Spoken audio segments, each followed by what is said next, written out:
Assalamualaikum warahmatullahi wabarakatuh. Kembali lagi pada pembelajaran IPA bersama Ibu Deno. Pertemuan kali ini Ibu akan melanjutkan sistem ekspresi bagian yang kedua. Materi yang akan kalian pelajari hari ini yang pertama adalah gangguan pada sistem ekspresi dan juga upaya pencegahannya.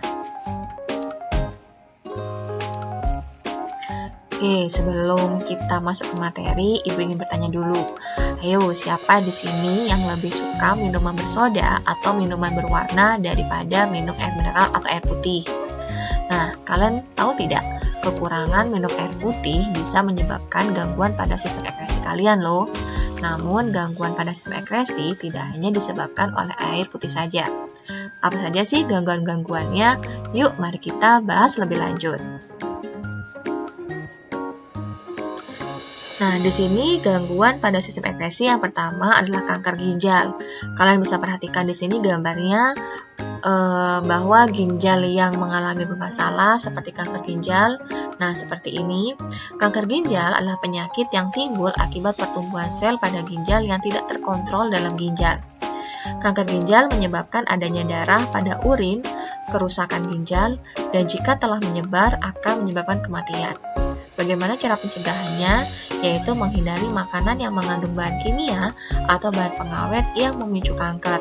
Contohnya seperti makanan siap saji atau minuman bersoda. Gangguan berikutnya adalah batu ginjal.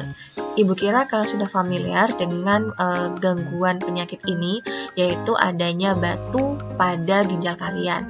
Nah, batu ini berasal dari mana sih? Nah, batu ginjal merupakan gangguan yang terjadi akibat terbentuknya endapan garam kalsium di dalam rongga ginjal, saluran ginjal, dan juga kantong kemih. Jadi bukan batu-batu yang seperti yang ada di lingkungan kita ya, tapi di sini batunya berbeda. Batu ginjal merupakan endapan yang terbentuk jika seseorang terlalu banyak mengkonsumsi garam mineral dan kekurangan minum serta menahan kencing. Nah, sekarang perhatikan batu ginjalnya di sini berada pada bagian rongga ginjal, pada saluran kencing, dan juga pada kantong kemih. Kandungan batu ginjal yaitu seperti kalsium oksalat, ada asam urat, dan juga kristal kalsium fosfat. Nah, bagaimana cara upaya pencegahannya? Yang pertama, meminum air putih tiap hari. Yang kedua, membatasi konsumsi garam karena kandungan natrium yang tinggi pada garam dapat memicu terbentuknya batu ginjal. Yang ketiga, tidak menahan kencing. Namun bagaimana jika sudah terlanjur terkena batu ginjal? Maka batu ginjal dapat disembuhkan. Yang pertama, jika batu ginjal berukuran kecil, maka bisa dikeluarkan melalui urin. Namun biasanya menyebabkan sakit pada saat kencing. Yang berikutnya adalah jika ukuran batu ginjalnya besar, maka batu ginjal bisa dikeluarkan melalui operasi. Gangguan berikutnya adalah nefritis. Nah, di sini juga bisa kalian lihat ginjal dalam kondisi normal sama ginjal yang mengalami gangguan nefritis. Nah, nefritis di sini adalah penyakit rusaknya nefron terutama pada bagian glomerulus ginjal. Maka di sini glomerulusnya mengalami sedikit pembekakan. Nefritis di sini disebabkan oleh infeksi bakteri Streptococcus. Nefritis mengakibatkan masuknya kembali asam urat dan urea ke pembuluh darah serta adanya penimbunan air di kaki karena reabsorpsi air yang terganggu. Upaya penanganan nefritis yaitu antara lain melalui proses cuci darah, yang kedua pencangkokan ginjal. Untuk gangguan berikutnya ada albuminuria. Albuminuria di sini adalah penyakit akibat adanya kerusakan pada glomerulus yang berperan dalam filtrasi sehingga ada kandungan protein dalam urin. Albuminuria terjadi akibat kurangnya asupan air dalam tubuh sehingga memperberat kerja ginjal. Juga mengkonsumsi vitamin C berlebihan membuat glomerulus bekerja keras. Upaya pencegahannya yaitu yang pertama mengatur jumlah garam dan protein yang dikonsumsi, yang kedua pola hidup sehat yang mengatur keseimbangan gizi. Berikutnya adalah hematuria. Hematuria adalah penyakit yang ditandai adanya sel darah merah pada urin, diakibatkan adanya bakteri pada saluran kemih atau bisa karena penyakit saluran kemih akibat gesekan dengan batu ginjal.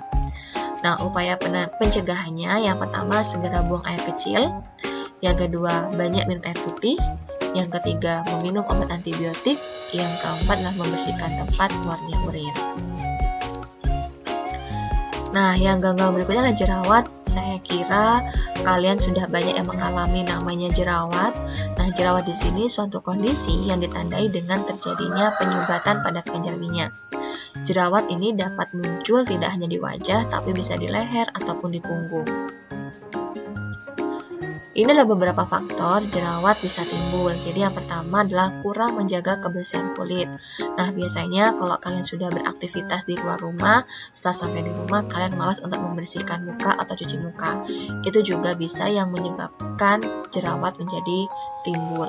Yang kedua adalah penggunaan kosmetik yang berlebihan. Untuk para perempuan yang biasanya menggunakan kosmetik, rajin-rajinlah mencuci muka setelah menggunakan kosmetik agar pori-pori kalian tidak tersumbat.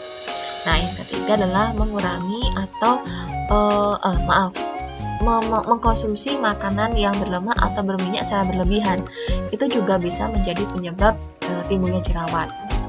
Nah, namun jika kalian sudah menjaga kebersihan kulit kalian, kemudian selalu mencuci muka setelah menggunakan kosmetik, kemudian menghindari makanan berlemak atau berminyak, namun masih timbul jerawat, nah itu adalah faktor yang keempat, yaitu karena faktor hormonal yang merangsang kelenjar minyak. Biasanya faktor hormonal ini contohnya pada saat perempuan waktu masa mens atau menstruasi, itu biasanya hormon kalian sudah mulai bekerja tidak stabil. Nah, itu akan menimbulkan timbulnya jerawat juga. Seperti itu ya. Nah, sekarang upaya penanggulangannya bagaimana? Jadi yang pertama, pasti membersihkan wajah dengan bersih agar pori-pori kalian tidak tersumbat.